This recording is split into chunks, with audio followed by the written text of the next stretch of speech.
নতুন বাংলাদেশের যে অভীষ্ট, সেটির ধারক হিসাবে যদি নতুন রাজনৈতিক দল, রাজনৈতিক বলবো যে যেভাবেই বলি না কেন দল বলি, রাজনৈতিক শক্তি বিকশিত হওয়া অপরিহার্য বলে আমি মনে করছি। বাংলাদেশের এই স্বপ্নটাকে যদি টেকসই করতে হয়, এই স্বপ্নকে যদি সাফল্যের দিকে নিতে হয়, অন্যথায় কনভেনশনাল পলিটিক্যাল ফোর্সেস দ্বারা সেটি বাংলাদেশে হবে, এটা আমার পক্ষে বিশ্বাস করা খুবই কঠিন। আরএফএল ওয়্যারড্রপ, প্রিয় সব পোশাক যত্নে থাকবে আরএফএল ওয়্যারড্রপে। জনগণ হচ্ছে সকল ক্ষমতার মালিক এবং সকল ক্ষমতার উৎস। এটি হচ্ছে গণতন্ত্রের মূল অন্যতম বিষয়।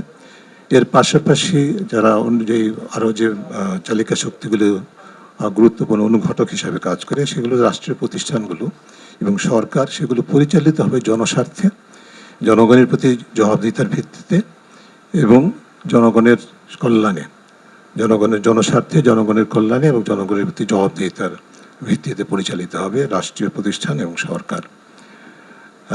আইনের শাসন এবং সকলের জন্য ন্যায় বিচারের অ্যাক্সেস, সেটা নিশ্চিত করা গণতন্ত্রের প্রত্যাশার অন্যতম। এবং জনপ্রতিনিধিত্ব, অবশ্যই জনপ্রতিনিধিত্ব কি, বাস্তব জনপ্রতিনিধিত্ব যা বোঝায় সেটি নিশ্চিত করা গণতন্ত্রের পূর্বশর্ত।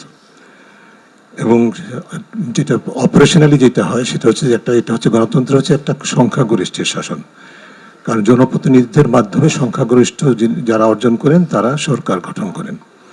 তবে সংখ্যাগরিষ্ঠের শাসনের গণতন্ত্রের পূর্ব শর্ত হচ্ছে যে সংখ্যালঘিষ্ঠের সম অধিকার, সংখ্যাগরিষ্ঠের আধিপত্য নয়, সংখ্যাগরিষ্ঠের উপর অর্পিত দায়িত্ব হয় জনগণের রায়ের উপর ভিত্তি করে, যেটা আগে বললাম, সেটা আবার জনগণের কাছে জবাবদিহি মূলকভাবে করতে হয়।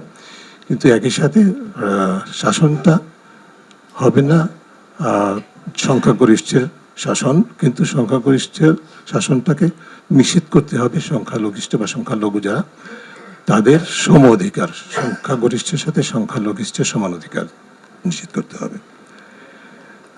সাম্য ও ব্যক্তি স্বাধীনতা অত্যন্ত গুরুত্বপূর্ণ সমাজে, যেটা আমাদের বৈষম্য বিরোধী আন্দোলনের অন্যতম উপাদান ছিল। বিশেষ করে এক্ষেত্রে আবার সমতার বিষয় ব্যক্তি স্বাধীনতার যে অন্যতম উপাদানগুলো, তার মধ্যে আবার বাক স্বাধীনতার অত্যন্ত গুরুত্বপূর্ণ।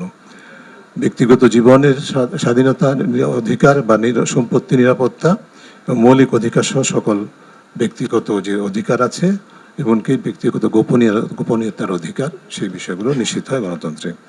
আমাদের জন্য অত্যন্ত গুরুত্বপূর্ণ বর্তমান প্রেক্ষিতে এবং আন্দোলনকে কেন্দ্র করে যেই চেতনাগুলো আমাদের কাছে নতুন করে প্রস্ফুটিত হয়েছে, আমাদের ছাত্র জনতার অভূতপূর্ব যে ইনভিনসিবল পাওয়ার, যে অজেয় শক্তির মাধ্যমে যে বিষয়গুলো তুলে ধরেছে, তার মধ্যে বহুত্ববাদ, সহনশীলতা, অসাম্প্রদায়িকতা এবং সকলের জন্য ন্যায় বিচার, যেটা আগে বলেছি। বিভিন্ন খাত যেগুলো সেবামূলক খাত আছে বা আর্থসামাজিক খাতগুলো আছে, শিক্ষা, স্বাস্থ্য, পেশাগত সম অধিকার, যেটি পেশাগত সম অধিকারকে কেন্দ্র করে, এই সম অধিকারের অপ্রাপ্তিকে কেন্দ্র করে যে বৈষম্য বিরোধী আন্দোলন, সেটি নিশ্চিত করার বিষয়টি সম অধিকার এবং আর্থসামাজিক ক্ষেত্রে সমতা নিশ্চিত করতে হবে। তো আমরা এই প্রেক্ষিতে আমরা যেটা আগে বলেছি, আমরা স্বৈরাচারের পতন নিশ্চিত হয়েছে বাংলাদেশে, কিন্তু সেটা was not the and it self. স্বৈরাচারের পতনটা ছিল একটা মাধ্যম, একটা উন্নততর জায়গায় যাওয়ার জন্য একটা মাধ্যম। এবং সেই উন্নততর জায়গাটা হচ্ছে আমাদের নতুন বাংলাদেশের নির্মাণ করতে হবে, যার মধ্যে রাষ্ট্র সংস্কার এবং নতুন রাজনৈতিক সমঝোতা। তো আমরা চাইবো যে আজকের আলোচনার মধ্যে যে নতুন রাষ্ট্র সংস্কার এবং রাজনৈতিক সমঝোতা যেটা বলছি আমরা, সেটি বলতে আমাদের যারা এই আন্দোলনের নেতৃত্ব দিয়েছেন, যারা আন্দোলনে অংশগ্রহণ করেছেন, এই ঘরে যারা উপস্থিত তারা অনেকেই তার সাথে শরিক ছিলেন, যারা আলোচনায় অংশগ্রহণ করবেন তারাও, তাদের চিন্তা ভাবনায় আমরা একটু বুঝতে চাই, আমরা সকলে সমষ্টিভাবে বুঝতে চাই যে আমরা এই যে নতুন রাষ্ট্র সংস্কার এবং নতুন রাজনৈতিক সমঝোতা, এটা বলতে কি বুঝি। আর একটু যদি স্পেসিফিক্যালি বলি যে আমরা মোটা দাগে এটা অনুধাবন করতে পারছি যে আমাদের লক্ষ্যটা হচ্ছে নতুন বাংলাদেশ, রাষ্ট্র সংস্কার, নতুন রাজনৈতিক সমঝোতা। কিন্তু এর মধ্যে তো এটা হচ্ছে আমাদের সকলের লক্ষ্য, কিন্তু প্রত্যেকেরই হয়তো বা ব্যক্তিগত বা সামষ্টিক গোষ্ঠীগত কিছু কিছু এজেন্ডা বা ভাবনা চিন্তা থাকতে পারে, আমি এটা অর্জন করতে চাই। সেখানে বহুমত থাকাটা খুবই খুবই স্বাগত এবং সেটা সব দেশের জন্য বা সব ব্যক্তির জন্য অপরিহার্য।